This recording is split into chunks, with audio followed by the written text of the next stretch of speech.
So let's start with this session today, which seems to be with some very interesting talks. And it's a great pleasure for me to invite Professor Luca Biferale to give the first talk, which will be on Lagrangian forcing protocols for turbulence and turbulent convection. So Professor Biferale, you can start when you're ready. Okay, thank you. You see the screen, right? The full screen. Yes, and the mouse. yes, we can see your screen and your cursor. Thank you very much. Good morning to everybody. Thank you for the invitation and for the organization of the workshop. I will let me first start to cite and thank the collaborators that have contributed in one way or another to what I'm going to tell you today. They are listed here, Michele Buzzicotti and Simona Colabresi and Luca Gastia from University of Tor Vergata. Luca is a PhD student that has just finished the PhD with me and is in India back now in these days.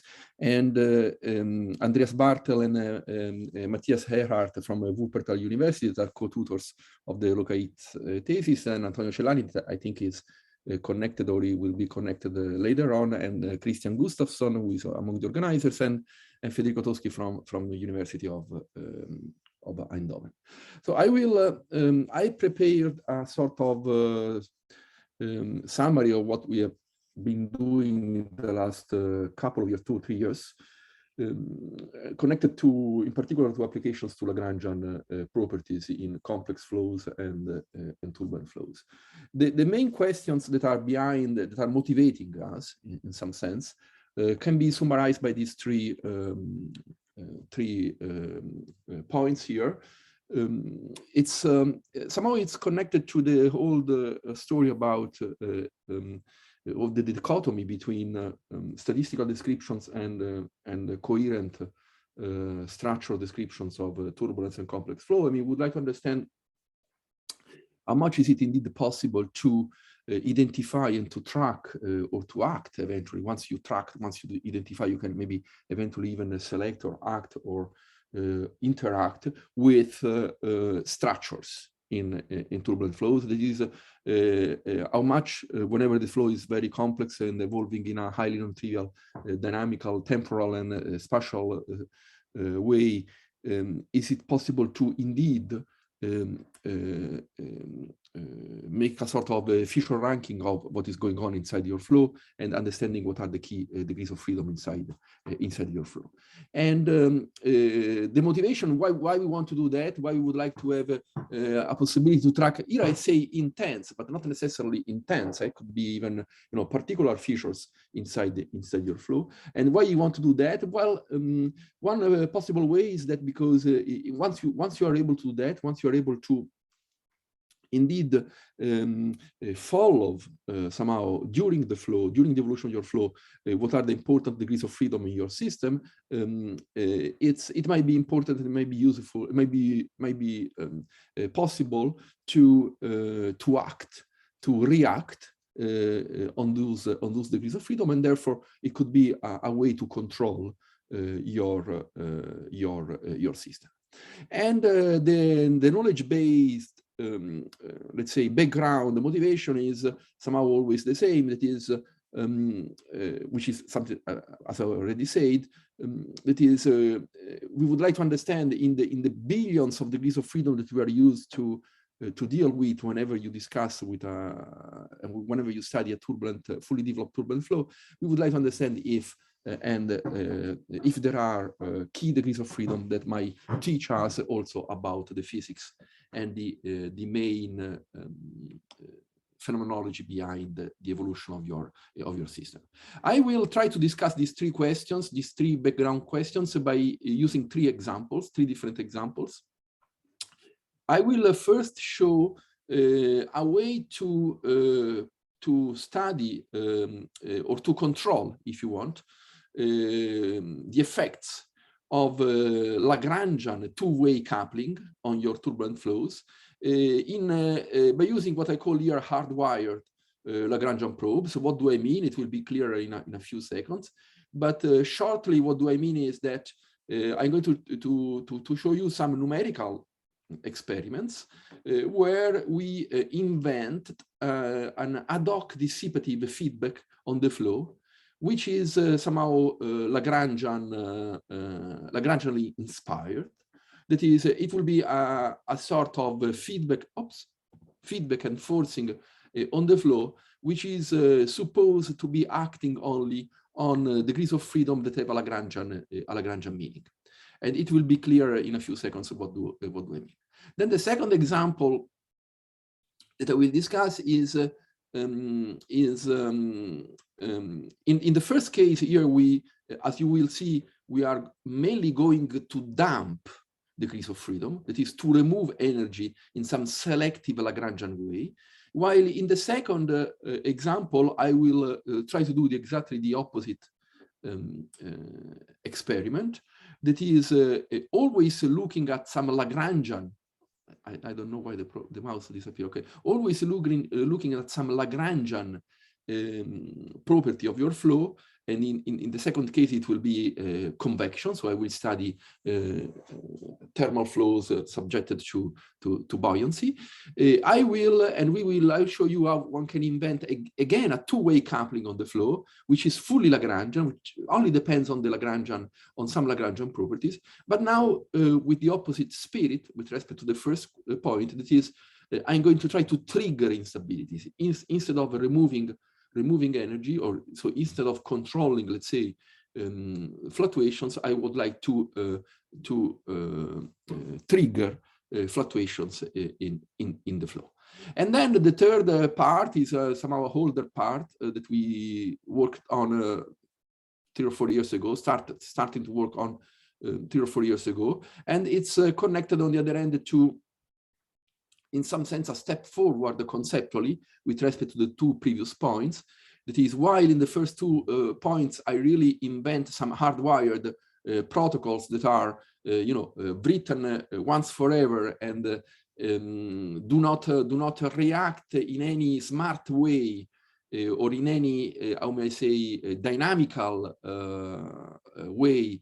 In the third case, I will show you how one can use reinforcement learning or any other, let's say, data-driven model that is based on some trial and error along your experiments in order to, again, try to invent a way to have a Lagrangian control of some properties, or a Lagrangian tracking, at least, of some properties of your flow. In this third case, indeed, I will not speak about control, because I will show you only how one can use reinforcement learning to track non-trivial structures in your flow, and therefore, I will not speak about any possibility to react. It will be a sort of only one-way coupling approach. So, I don't think I need to discuss too much with the audience of this conference what are the main difficulties that we typically encounter whenever we want to discuss the kind of questions that I was discussing before in Turbulence. This is a typical summary slide that I use to convince people that have never heard anything about turbulence that there are highly non-trivial features that make the problem that I was listing highly complex and difficult to approach. And I will really go very shortly about these issues, because I guess all of you know very well all the points. The three keywords are just summarized here. Why it's difficult to rank features in the flow, because in principle there are billions of degrees of freedom, as we know. There are many decades of scales that are dynamically excited, and the presence of power laws tells you that there are no characteristic length scales. So it's highly non-trivial to say that there are characteristic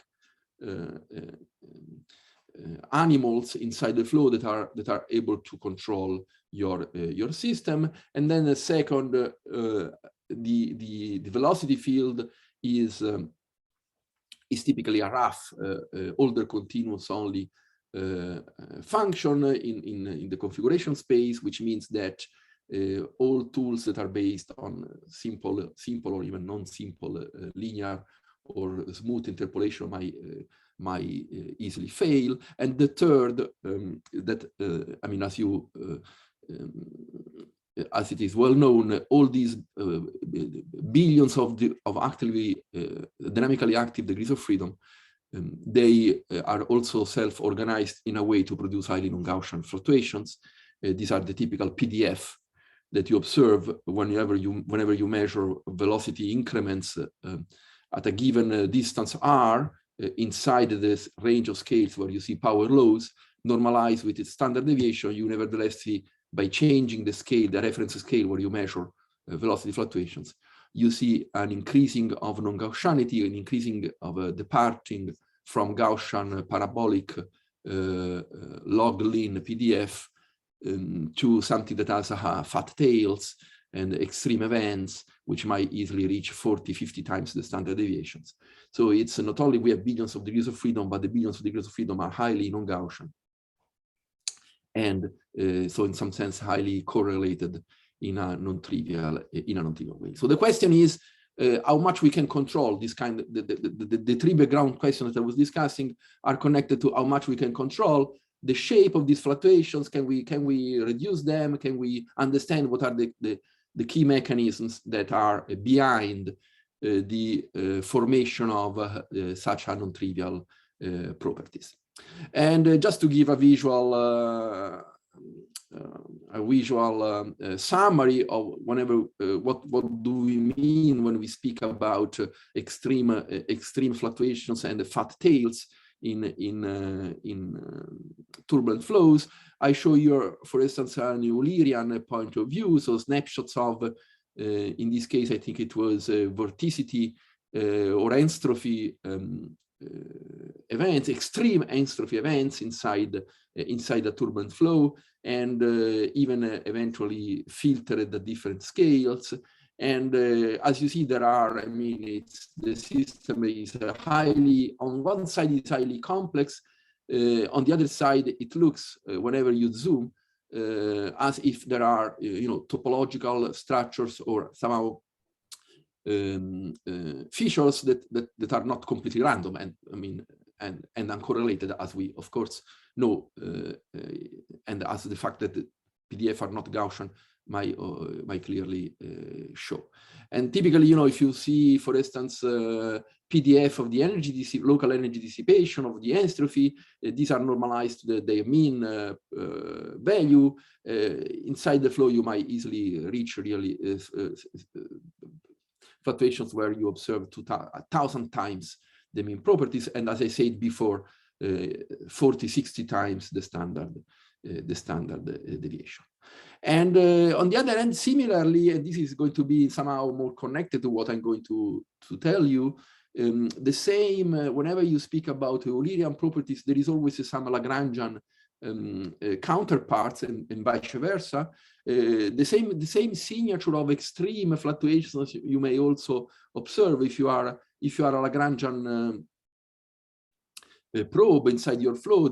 Here, for instance, is the velocity evolution that you can measure along a Lagrangian, along the trajectory of a Lagrangian tracer, and in a three-dimensional turbulent flow, and you see, and this is the acceleration, so just the time derivative of the signal on the left. And you see that even if you are a small animal that is simply passively advected by your flow, you from time to time, most of the time you fluctuate in a, let's say, more or less smooth way, and then from time to time you might enter into regions that are formed by very small tornadoes, where fluctuations becomes large, and the acceleration might experience fluctuations that are 50 or 100 times the order 1 standard deviation value. And the same kind of non-Gaussian fluctuation that I showed you before in the Eulerian framework is of course observed also in the Lagrangian framework. And this is a well-known typical picture where you measure, for instance, the acceleration, the PDF of the acceleration, normalized with its root mean square. And again, you have you have fat tails and highly non-Gaussian shapes, and so on and so forth. This is very well-known background. So the question is, how can is there a way to track preferentially this kind of, for instance, this kind of extreme events? Is there something that one can learn more by looking at Lagrangian properties? And I mean, as we already heard even yesterday, and I'm sure we will know more in the coming days. We know there are highly non-trivial properties in whenever we speak about Lagrangian turbulence, and we also know there is a very simple, let's say, dummy, stupid, passive way to preferentially track some properties in the flow, and the simplest, without let's say, inventing two complex protocols, and we can ask particles to do the dirty job for us. For instance, it's enough to seed the flow with point-like or very small particles, either heavier or lighter than the surrounding flow, and it's well known since many years now, and people in the audience know better than me, that even if the particles are completely passive just because of their centripetal and centrifugal force, light particles tends to be accumulated in high vorticity region, heavy particles tends to be accumulated in outside vorticity regions. And so this is a simple way to at least in a one-way approach to visualize and track preferentially structures inside your flow. And I mean, as it's a trick that was known since ever and used even by experimentalists to visualize high vorticity region, for instance, with bubbles. And so the question is, can we do more than this passive approach? Can we then imagine that the particles might do something, might react on the flow, might therefore becomes active, and therefore can we have a way to, ask the particle to do the dirty job for us, that is tracking some structures, and then instrumenting the particles once they have tracked and once they are on the right position to do something on the flow. Could be removing energy, or for instance, or injecting instabilities in your system. And of course, if you do it in this way, I mean, if particles if particles are, simply either light or heavy, the only way to act on the flow is by brute force, by injecting many of them, and therefore having a feedback due to the excluded volume properties in your system. And we indeed, I mean, because we are not experimentalists, and with the numerics you can make experiments that are indeed, at least conceptually, more difficult to do in the real lab. We wanted to, and we started to play on the other end by slightly changing the properties of the particle and the imaging that they can indeed do, but more than simply reacting by excluded volume properties. So let me start the first to tell you the first game that we played, which is a little bit cheating with respect to what I told you up to now, and it is connected to the following numerical experiments. What we did is we studied the three-dimensional Navier-Stokes turbulence. I mean, if you neglect this term, it's just the usual setup: incompressible, a large-scale forcing, homogeneous and isotropic. So it's the typical three-dimensional flow that produce a lot of the typical mess that I showed you before, both Eulerian for the Eulerian statistics and for the Lagrangian statistics. But then we supplied this flow with a control, with an ad hoc external hardwired control that wants to mimic the possibility to preferentially act only on some structures, as if you have, for instance, light particles, the blue particles here, that are smart and then can decide where to act and whether to act depending on the underlying vorticity level.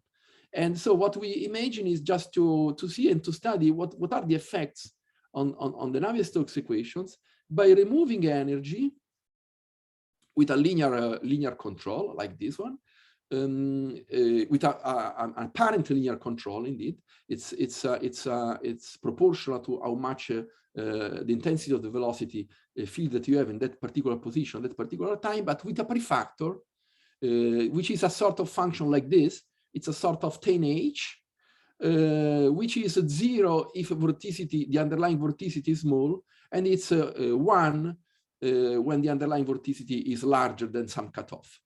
So we preferentially act and remove energy. This is, of course, globally positive definite. So it's really a removal of energy globally. And we preferentially remove in a dynamic way during the formation of the vorticity, of the underlying vorticity, the intense vorticity events. So we are going to act and to see what is turbulence if you do not allow the system, the flow, to produce entropy in a very intense way, which, I mean, for those of you that know about control of Navier-Stokes equations, is one of the prerequisites that you want to know, that you want to have if you want to assure, for instance, that the system Navier-Stokes equations have a smooth solution, well posed for all times. So it's the idea was, and then what we did, we changed the cutoff here. So we decided we have a control parameter p that we call p between 0 and 1, and the cutoff is just a fraction of the typical maximum vorticity that you observe in the flow without control. So if p is equal to 1, we don't control, because the tanh is different from 1 only if omega is larger than omega max, which is never. Right? So p equal 1 means that we have the usual Navier-Stokes equation. P equals 0, we remove energy homogeneously in the flow independently of the underlying vorticity. And p between 0 and 1 means that we remove energy. I see there is a chat. Antonio, you need to call because I don't see the chat. You need to interrupt me.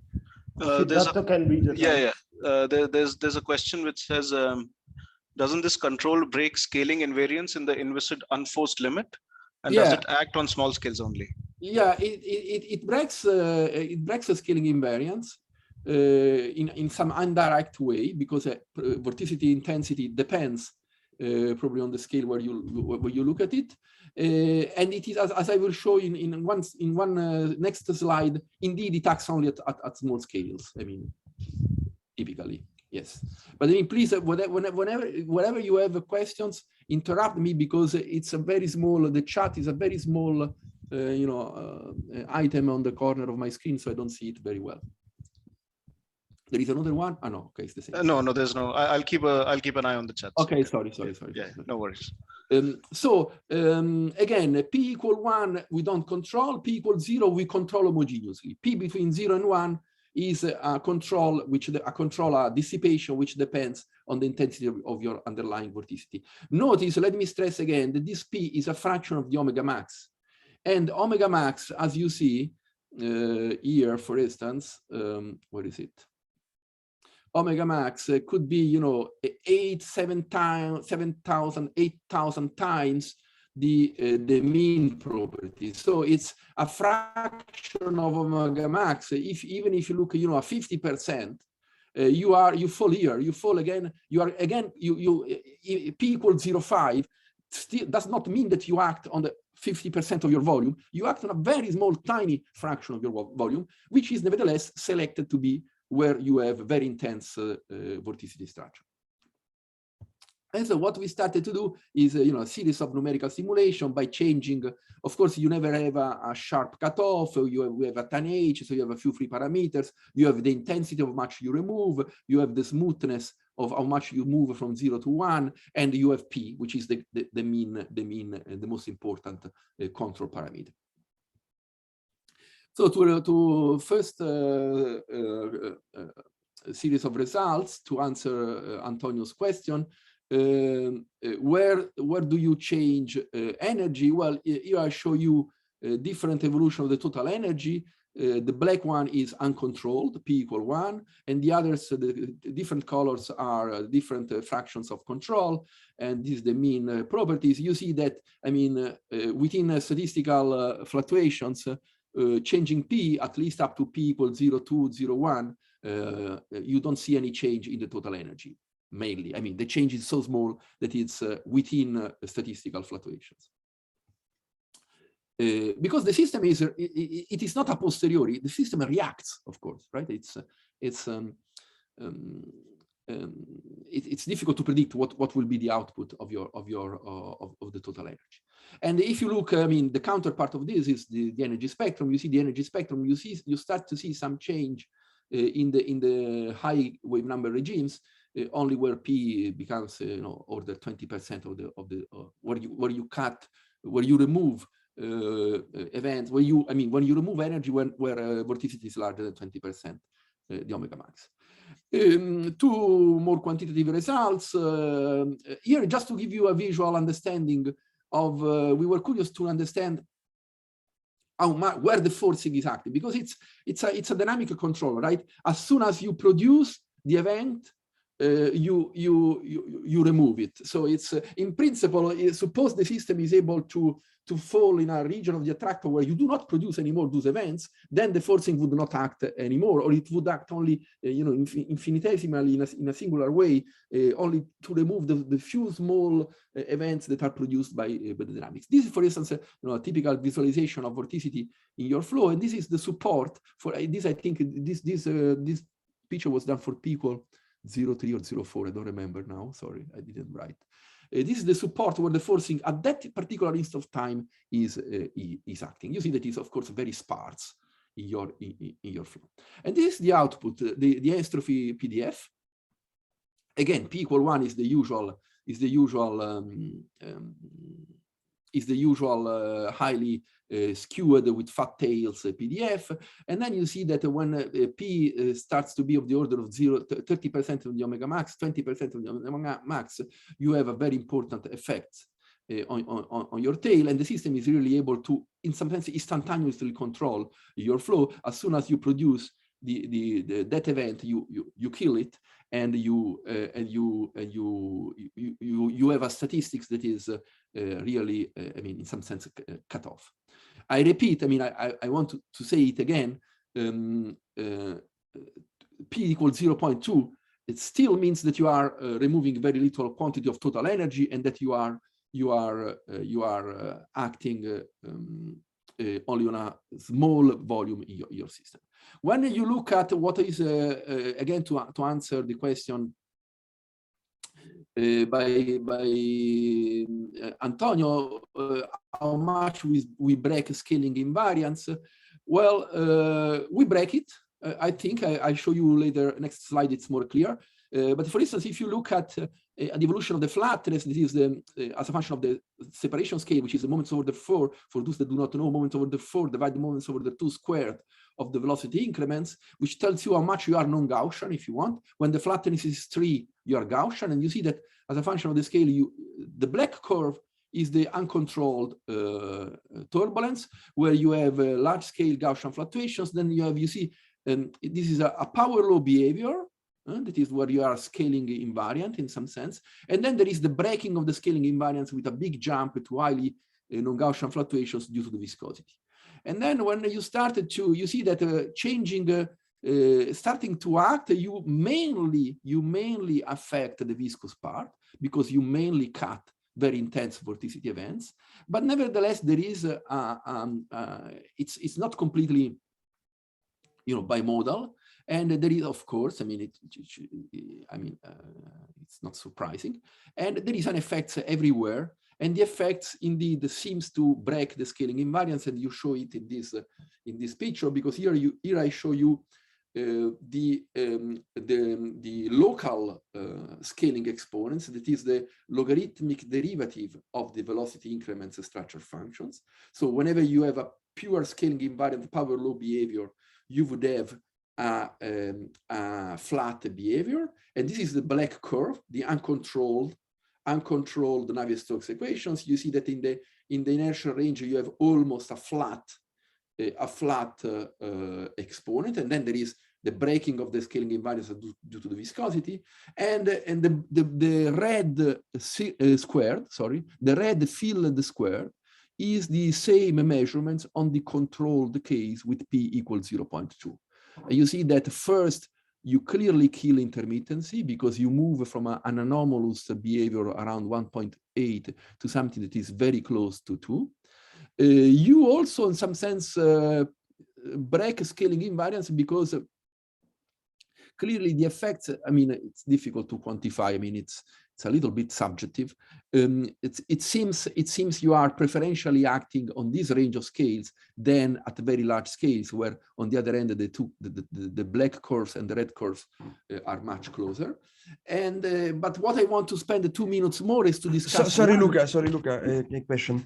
I haven't understood the difference between the open boxes because I didn't say. Okay, thank you. I'm going to say, and indeed the main important message of this figure, as the one on the right, is the difference between the filled red and the empty red squares, because the filled red is exactly as I was telling you before, is the Navier-Stokes equations with the dynamic control, and p equals 0.2. So it's really what these evolution of Navier-Stokes equations produced when you dynamically dump the vorticity events. On the other hand, the empty squares are what you would obtain by using the original DNS without control and removing a posteriori the events where p is 0.2. So it's what I call it an a posteriori. Let's say it is just, you know, a bias, a conditioning on the original statistics by removing those events that have a vorticity larger than omega max. So the difference between— Sorry, Luca, sorry. So this is just you when you compute the structure function, you take the value only if the vorticity over the— Exactly. But another possibility would be to filter. To filter out. I don't think you think it's the same? Filter what? In Fourier space or in Fourier space? No, yes. It might not be exactly the same because vorticity is not something that has a support with a sharp support in Fourier space. So it will not be exactly the same. It might be similar, but it's not be exactly the same. It's not. Okay. But I mean, what is important, because you see what is the message that I was telling before. This p equals 0.2 is a very small removal of the original statistics because the support is very small. So you of course change something because whenever you remove events, you change something. But one thing is to remove after that you have produced. So the Navier-Stokes equation is the real one, and then you condition. One thing is to control the dynamics to produce those events. So the difference between these two curves really tells you what is the dynamical impact in controlling the system. And if you want to go on the other side, the flatness side, it's again the same, right? I mean, this is the controlled case where you have a big reduction of intermittency, and this is the, let's say, uncontrolled in the sense that a posteriori conditioning of the flatness by removing with the same criteria strong vorticity event. Let me say very explicitly that whenever I say that it's Navier-Stokes equations controlled in a dynamical way, whenever I speak in front of mathematicians, they tell me, the first things they tell me, these are not the Navier-Stokes equations. That's correct. I mean, the forcing is strongly nonlinear, so we go out of the Navier-Stokes equation. I mean, it's not really the typical setup of Navier-Stokes equations whenever you have an active feedback. Then, okay, this is a last slide about the drag reduction enhancement, but maybe I can stop. I mean, I would like just to summarize this first part of the talk.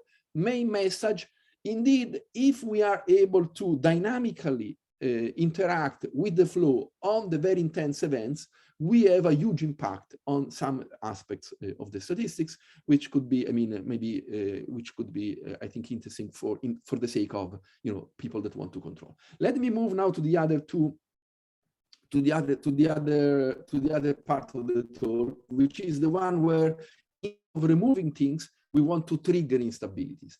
And we played this game in natural convection in the following way. We studied Rayleigh-Benard convection with particles inside, and where the forcing and the instability on Rayleigh-Benard came out only on the particle, on the basis of the particle properties. In which sense? In the sense that we study Rayleigh-Benard with completely adiabatic boundary conditions, so no forcing from outside.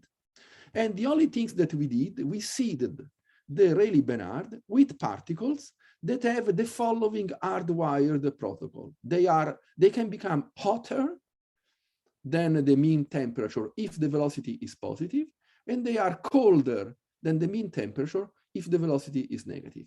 So one single particle, typically it never, this is clearly an instability, right? So it never stops, and it goes up and down because it makes a little bit hotter. As soon as its velocity is slightly positive, it becomes hotter, and so it makes the surrounding flow even hotter and producing a plume, and vice versa for a cold event. So this is a flow that is forced only in a Lagrangian way. It's like a small animal, a small micro swimmer that instead of moving because of chemical properties, it moves because it has an engine inside that and some anemometer that is able to measure its velocity. If the velocity is positive, the particle, the engine makes the particle hotter. Otherwise, it tries to make the particle colder than the surrounding flow. Of course, if you have one single particle, nothing happens. I mean, you have simply the particle that goes up and down and never stops, but I mean, the system is completely trivial. So the equations are the following one, right? I mean, just let me summarize. Adiabatic boundary conditions. So if the particle it has a temperature that is equal to the mean temperature, nothing happens. Then we have the only forcing is via the temperature field with an injection of heat on the temperature of the flow via the temperature of the particle. If the particle is colder, then you cool down the surrounding flow. If the particle is hotter, you heat the surrounding flow. So the question is, what happens when you put more particles? Because if you have more particles, each particle interacts with the other ones for two reasons: because temperature diffuse and because it moves the flow surrounding it. So the simple question that we asked was to understand whenever you can trigger a real global transition in your system. And indeed, the answer is yes, you can do it. I show you, for instance, here the normalized kinetic energy inside your flow, normalized in the sense that is divided by the number of particles that you inject. And these are, plots for different maximum temperature, maximum positive or negative temperature of the particle at changing the number of particles in the flow. And you see that clearly there is a transition when particles starts to be larger than a given number. The flow puts, you move from a situation where the particles simply move up and down independently in some sense when there are not enough, to a situation where you trigger large-scale instabilities and real, highly non-trivial spectra and properties. There is also a movie. I don't know if on Zoom you see the movie because it's always difficult to. Sorry if I interrupt you again, yes, Luca. I'm not sure to interpret correctly the top figures. So it seems that at increasing the temperature difference between the particles, you need more particles to trigger the stability. Yes, yes. It's slightly counterintuitive somehow. Yeah, it's slightly counterintuitive. I agree with you, but it's the effects of the particle on the flow is highly non-trivial, right? Because it depends also on the diffusivity of the flow. Because you see, if the diffusivity of the particle is if the diffusivity of the flow, the diffusivity of the flow is very small, the particles do not interact with the others one. It's like if they have they only change the temperature locally, right? So it's the fact that you produce an instability depends also on the typical. You see it from this picture. I think you see it very well.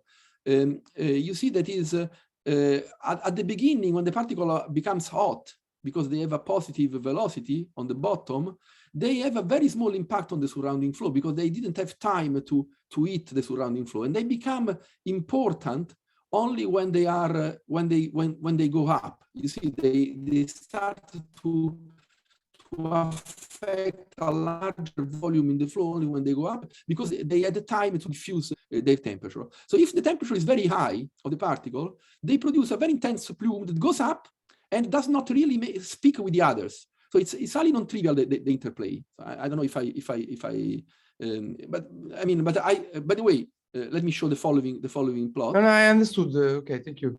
But I show you the following plot, which is a summary of what happens at the total kinetic energy as a function of the number of particles and as a function of the temperature, right? And you see this trend that it seems that by increasing the temperature, I don't know. Okay, these are not. Unfortunately, these are not. By increasing the temperature, you need more particles, but the transition is very sharp. So it's very. I mean, we have no idea, and I mean, I have to say frankly, it might even be that there is some numerical uncertainties in the way we implemented the impact of the particle on the flow, which is another technical problem. But I mean, there is a small effect that is absolutely non-clear on the terms of the number of particles that you need to use as a function of the total temperature. But clearly the transition is robust, and it's observed in a systematic way. And what is interesting to remark is that, which is the things that is more, I think, puzzling in some sense, is that if you measure the total temperature profile in your cell, so you just measure on the flow the mean temperature as a function of the distance from the wall, you have a stable temperature profile. So I mean, natural convection, a really Bernard cell, forced only through the boundary conditions with such a temperature profile would be completely stable. I mean, you could not produce any global instability. Of course, when you really see a large scale flow, that is the red points are always denoting fully unstable conditions, while blue are only local instability. When the flow is fully unstable, the temperature profile becomes almost flat everywhere, but still if you measure the derivative, is always growing, so it's always locally, in some sense, Eulerianly speaking, stable. Then we tried to measure other things. I mean, this is these cases where you have convection which is not forced by the boundaries, but in a bulk way. And in this case, it's even more complex because it's a bulk way, which is a Lagrangian bulk way. It's always a little bit ambiguous to define the Nusselt number and the heat flux. So we invented a way to define a Nusselt number properly defined by using some reference temperature difference, and indeed as a function of the total energy, heat injection that you have in your flow, which is also something that you do not control, because really Bernard, you control exactly how much you inject through the Rayleigh number, while in this case, because the forcing is a forcing that dynamically depends on the flow itself, you don't control how much energy you inject, and you see in some sense that there is a sort of ambiguity. This is connected to what also Massimo you were referring to, I think. I mean, it's not clear how to identify a control parameter which is in some sense monotonic, univocally defining the status of your flow, because you don't control the external forcing mechanism. Last argument, last 5 minutes, then I stop for for questions, if any, is an even older work that we did together with Antonio, Kristian, and Simona Colabrese. That is the third issue of my initial slide. Whenever up to now I discuss a way to control the flow in a hardwired way. I mean, with a protocol that is with a policy that is invented by us once forever. I mean, which depends on the underlying flow, but it's given once forever. And in the last few years, together with Antonio, Kristian, Simona, Michele, and Chiara now that has joined our group, and Massimo, we started to study other way to figure out protocols to control the flow, or to interact with the flow in some non-trivial way, that are based on learning by doing, right? I mean, that is trying to define the policy in terms of experience, direct experience of what you are doing on your flow. And the typical question, just to summarize the idea, would be like here, where we have light and heavy particles that are that could even be imagined as, again, a trivial, simple hardwired protocol to track structure. Like you say, okay, being always light. If you are always light, you track high vorticity, or being always heavy to go outside light vorticity. We ask ourselves whether it is impossible to learn protocols by allowing the particle, for instance, to change their density. Suppose you have balloons that might become lighter or denser than the surrounding flow. Indeed, these balloons exist. I mean, Argo drifter in the ocean do exactly something like that. And imagine that you want to change your density in a smart way, depending on what around you, in order to accomplish some task. So the idea is the question is how to find the right policy, the right protocol to accomplish your goal. In a situation like this, the question could be, suppose you want to track the most intense vorticity in your flow, not a general high vorticity events, but the most intense filaments, or the filaments that are, as I said before, within 50% of the maximum. Then, I mean, it's not enough to be light, because light, if you're light, you will track everything that is, let's say, with a high vorticity or vorticity alike, and you needed to learn how to jump, how to be sometime heavy in order to jump out of small vorticity regions and to being attracted only by high vorticity region. And of course, in a complex flow, this might be highly complex, and it's very difficult to teach a priori what to do. Just to give you an idea, nearly 5 minutes, last 5 minutes, the kind of a game of, let's say, simple but non-trivial games that we played with Antonio, Kristian, and Simona a couple of years ago. We ask ourselves, suppose you have a two-dimensional flow like the one that I show here, so really, completely fake, even time independent, with a pattern of vorticity given by the color code here in this square. And suppose you are a particle that could be either light or heavy. I mean, so you can only change your density. So you don't control too much what you do. You don't have an engine. You just simply can inflate or deflate, and you might want to do it in order to reach the small corner here where there is a very intense vortex structure. Well, of course, and you want to do it independently of the initial condition. So you want to do it such that if you start randomly, you have a high chance to fall here. I mean, of course, if you don't control, if you are always light, you will never achieve the goal. I mean, you achieve the goal only if you start close by here. If you start here and you're light, you will be trapped here. Or if you start here and you are heavy, you will go around the separation between the vorticity regions, and you will never fall in this corner. So the game that we started to play was, okay, let's see if we can learn a policy, which means suppose I can measure the vorticity I mean, of course, if I needed to decide what to do, I needed to measure something about my environment.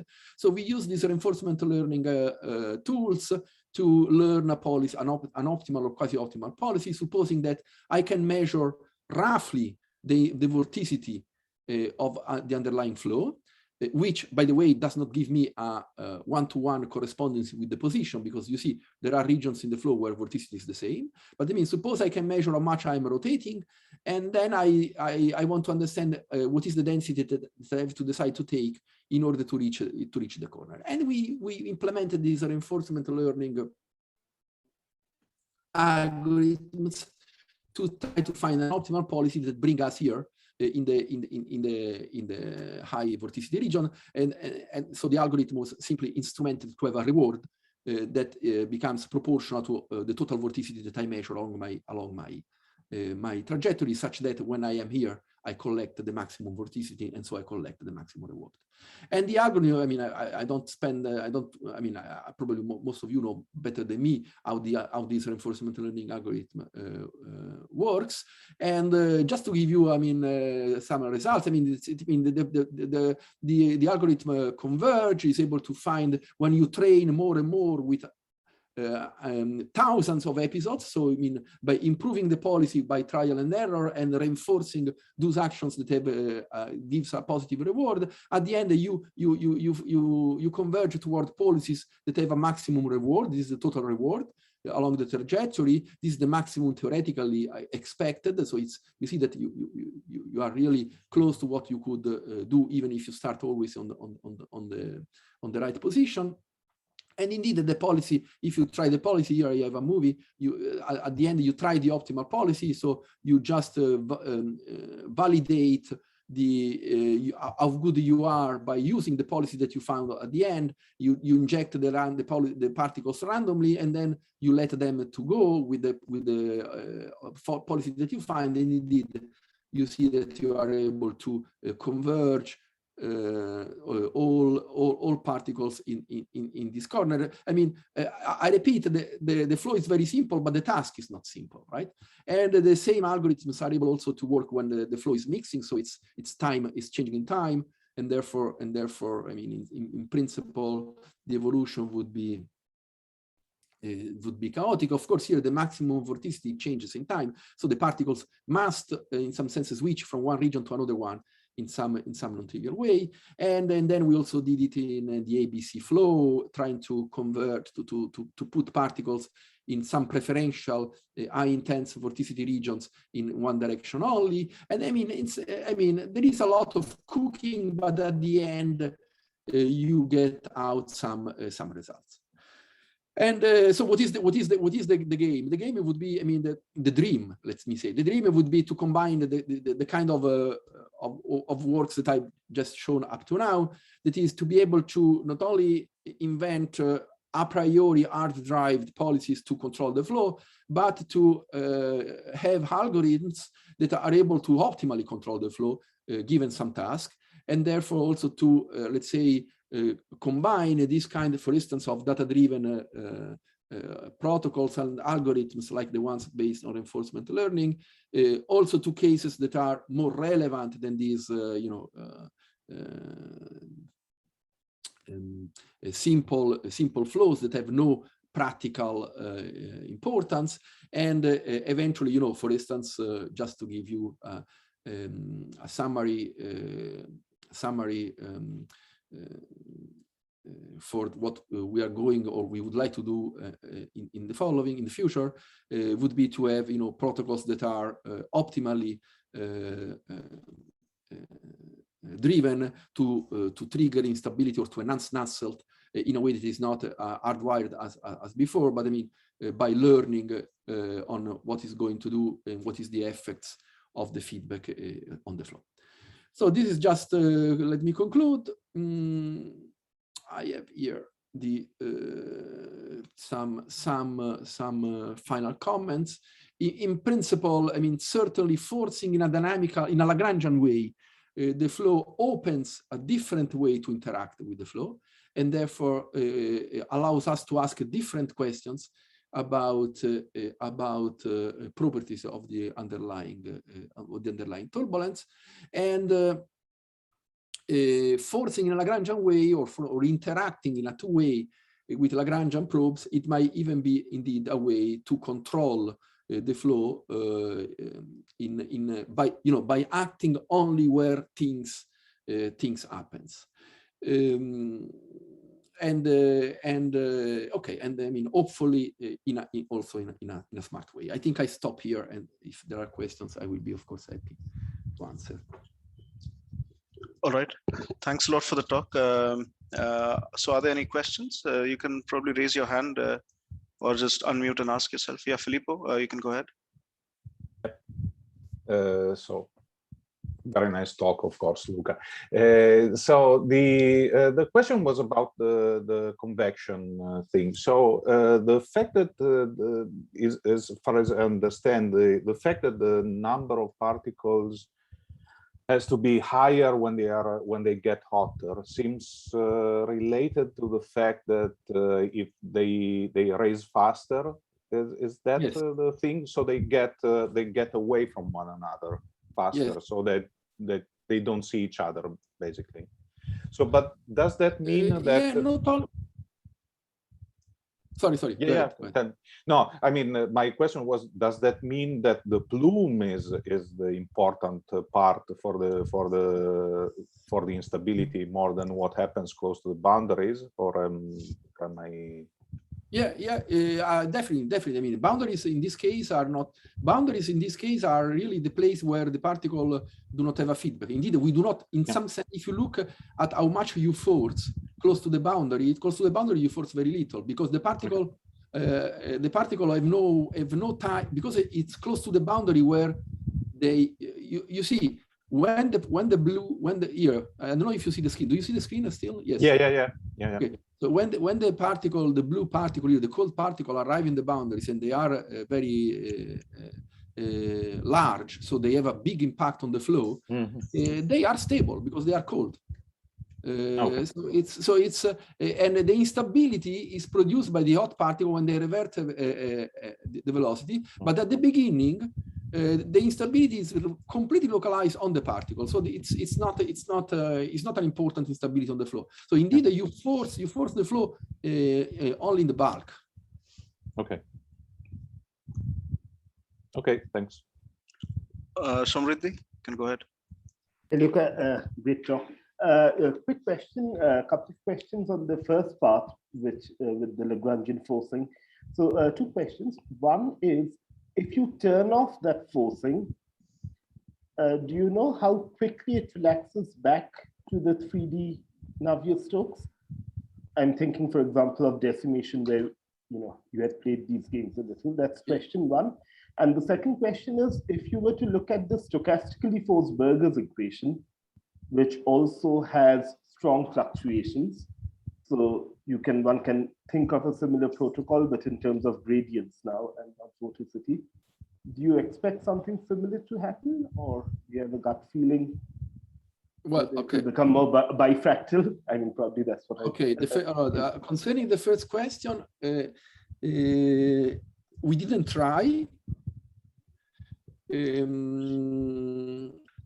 But I think it relaxes very fast, because the forcing is mainly at small scale. The forcing, I mean, the viscosity, because it's the energy removal, it's mainly at small scale. So I think it will relax very fast to the NS, which is of the order of, because you saw that the scales that are mainly affected are the scales that are the small scales. I mean, of course, all scales are coupled. So I mean, whenever you speak how much it takes to go back, depends in which sense. If you want exactly the same statistics at all scale, it takes one editor over time. But I mean, mainly it will relax very fast. And the second question about Burgers, I think it will be a much huge impact. I mean, because in Burgers it's really either shock or ramps. And so if you selectively, in some sense, kill the shock even before it is formed, it will be much larger impact. Yeah, but I was thinking of the burgers where you get shocks at all scales, which are much smaller, so you can get excursions. Okay. Stochastically forcing, you mean even at all scales? That's okay. right. That's right. Yeah. Well, I don't know. I mean, that's then it's you are playing with. I mean, you are forcing and removing at all scales. It might be a mess. I mean, that's yeah. Thanks. Okay, maybe I'll ask a quick question. So regarding the last part where you figure out these policies for the particles to reach a vortex, so is there a way to interpret what policy is being adopted? I mean, what is the particle physically trying to do so that its behavior is optimal? Well, okay, I don't have the picture here, unfortunately. I mean, if you look at the optimal policy, it is close to be the trivial one. Let's say, what would be the trivial one? The trivial one would be being heavy whenever vorticity is smaller than this peak, and being light when vorticity, because in some sense, you see, when you are you try to go out of everything that is vertically dominated, except when you are here. So this is the most the less trivial, let's say, trivial policy in some sense. And so if you look at the optimal policy, it's close to this, but definitely not exactly this one. So there are a lot of details that you need to learn how to escape, because if you are always heavy, then you will be trapped on the separatrix here. So there are a lot of details that you need to learn how to escape for particular structures that are, I mean, very difficult to guess a priori. Right. All right. So let's thank Professor Biferale for the talk.